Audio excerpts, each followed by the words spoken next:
With the United States and Japan signing a new defense agreement, why is China being so vocal in its opposition? That's today's conversation taking place in Asia now.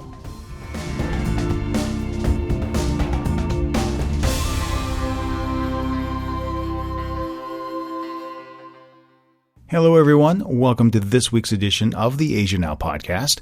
I, of course, am your host, Steve Miller, and it's my pleasure to spend a little bit of time with you, so thank you so kindly to spend part of your day with me. Now, I've been busy this week traveling throughout the Korean Peninsula, so I wanted to dust off an old podcast. Well, not really that old, July of last year, 2014. It featured an interview with Curtis S. Chin, Asian Fellow with the Milken Institute, because he wrote an opinion piece, and it was entitled, Is New China the Old Japan? And I think it's really relevant to what's going on in the region this week, particularly with the United States and Japan signing a new defense agreement, expanding upon Japan's role as a military force within the region, especially as we take a look at the Senkaku Diaoyu conflicts and what's going on in the South China Sea.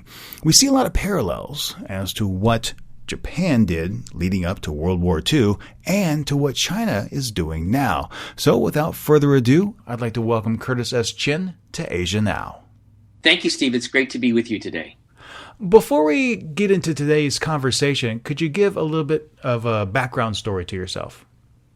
Yeah, I'd be delighted to. I think most recently people know me in Asia. I've been in and out of Asia for so many years. I'm an Asian American. You don't see me on your podcast, but I blend well quite in here. But people know me mainly because of my role most recently on the board of directors of the Asian Development Bank. There I served as a U.S. ambassador to the ADB, which basically meant I represented the United States on the board, pushing for greater transparency, greater effectiveness of the range of infrastructure and development projects across Asia that the ADB finances. It's really sort of an Asian version of the World Bank. But more recently, I was honored to have been named the first Asia Fellow of a group called the Milken Institute out of California. So the Milken Institute has set up shop in Singapore, and we're busy working towards our very first Asia Summit, which will take place this September 19th in Singapore. So my background is a mix of government, banking, and also pretty much a decade and a half or so career with a major public affairs communications firm called Burson Marsteller, which is part of a bigger empire known as WPP Group. But in and out of Asia for some 2 decades now. Now, the reason why we're speaking today is you wrote a very interesting article just a short time ago, and you hypothesized that the China of today really draws a lot of similarities to Japan in the first part of the 20th century. I was wondering how you developed that hypothesis. It's interesting. I travel across Asia, whether in China or, I spend a lot of time right now in Southeast Asia, and the Milken Institute, again, is based in Singapore. But I think just look at the headlines today. China is rising, which actually I think is something that should be welcomed. But I think as in 70, 80 years ago, almost roles have changed. 70, 80 years ago, people worried about, adjusted to the rise of Japan. Look at today, we see the rise of China. And so what I am saying is that can be a good thing. But I think all of us need to be wary, including China, that China's rise, both economically and militarily, doesn't unintentionally lead us all down to the path of conflict and indeed armed conflict.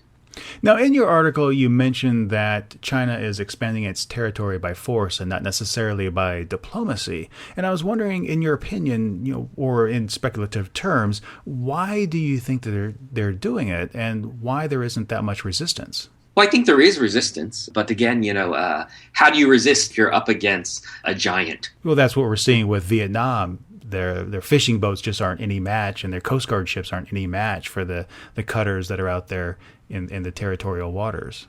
I had the honor to serve for 2 years under President Obama, 2 years under President Bush as a part of the U.S.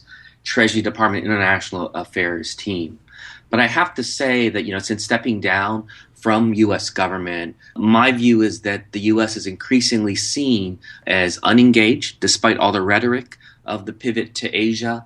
And I think that's one factor into what we're seeing today. I think China is testing the region, not just the United States, but testing how countries will respond to China as what some people say is I don't want to say by force, but it's by a step-by-step salami slice of territory at a time rise in Asia. So I think there has to be a connection, indirect or direct, between the United States' perceived weaknesses and China's increasing assertiveness.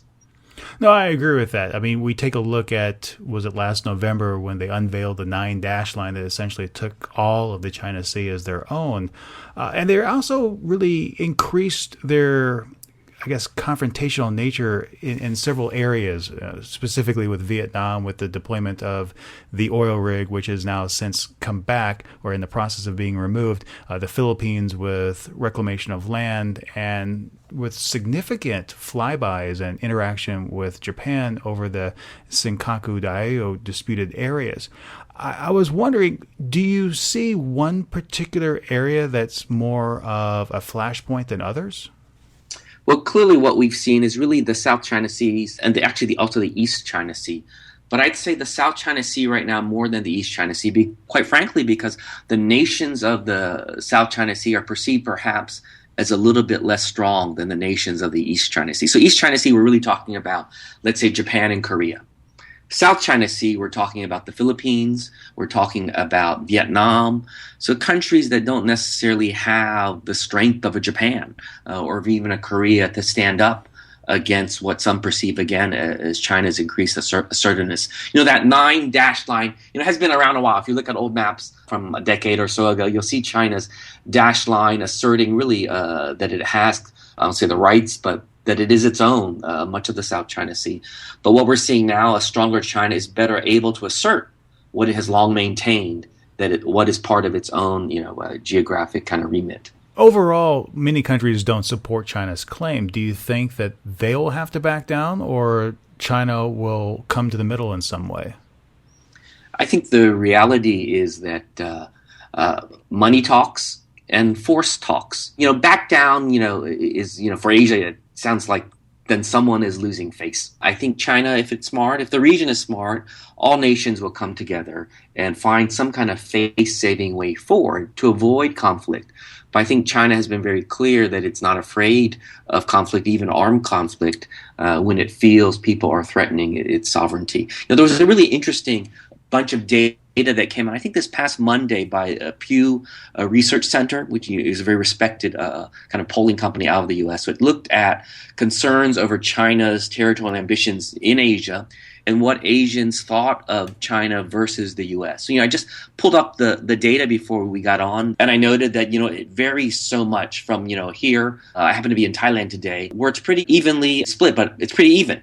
That Thai people, 72% of Thai people, have a favorable view of China, and 73% of Thai people have a favorable view of the United States. So very balanced. But then you look at the nations that are having increasing amounts of conflict between the U.S., and you see what is playing out is that there have been consequences on China's image with regards to its recent assertiveness. So, for example, in Japan, 7% of Japanese people, incredibly low number, have a favorable view of China, while 66% of Japanese have a favorable view of the U.S. In Vietnam, 16% favorable view of China compared to 76% a favorable view of the United States. So we see these numbers across the region. So there are consequences, of course, to China's actions, but the question will be, does China really care when what it wants, again, is territory? It wants the right to be able to develop, first explore for oil and gas and other natural resources in the region. So I think what we're seeing right now is that countries are having to think through, how do they deal with China's rise? And China has to also think through, how does it kind of position its rise in the region? I was struck after I wrote the first version of the opinion piece that we're talking about today, is New China the same as Old Japan. I was struck on a visit to a fascinating small exhibition in New York City at a place called the Grolier Club, which focuses on books and prints from the past. They did an exhibition of really wartime propaganda. And there was a small poster. It was during the time of the Japanese kind of occupation of the Philippines. And that poster said, Asia for Asiatics.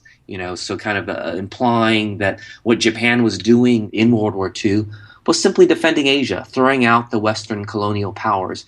And so that's, again, it struck me when I heard some of the rhetoric coming out of China. that really what China wants is, let's get rid of these old vestiges of post-World War II security order in Asia. Instead, let's have Asia defend Asians. But the message is clear what they mean, that this is China's world now. Oh, exactly. And you're referring to the statements that Chinese President Xi Jinping unveiled the Asian security concept recently.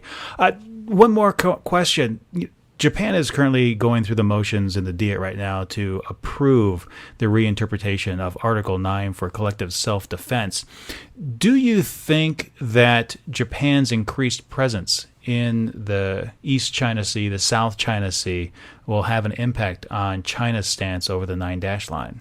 I think each nation is certainly almost like feeling out the other on what can be done. Prime Minister Abe, to his great credit, I was just in Tokyo. I feel that there's a change in the psychology of Japan, having been through, a decade plus of what was economic stagnation. I speak a lot to corporations and around the world. Everyone asks about China. It wasn't until Prime Minister Abe showed up that people also began to ask about, well, what's up with Japan these days? It's, despite having been the second largest economy in the world and now third after China, it's like people have forgotten about Japan, which is really unfortunate. I think Japan and China both can play very constructive roles in the region, helping, the neighboring nations build peaceful prosperity is my hope. And so again, each of these nations, China and Japan, are trying to feel out each other and also to be in some ways fighting for the allegiances of other nations in the region.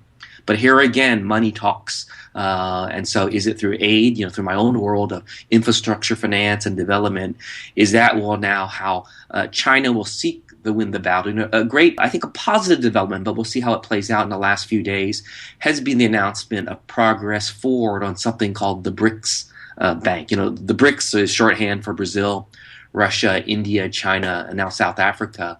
And they, at their most recent summit, announced progress towards creating really a new infrastructure financier, a new infrastructure development bank, with clearly China playing the lead role. And will China use that bank and another bank they proposed, the Asia Infrastructure Investment Bank, as a way also to buy allegiances, which some people, to be honest, have accused Japan of doing through its prominent role at the Asian Development Bank? Oh, absolutely. And as you said, it's all about the money. We see that so many times in so many conflicts around the world. Indeed. Curtis Shen, thank you very much for joining me today. Great pleasure to be with you today.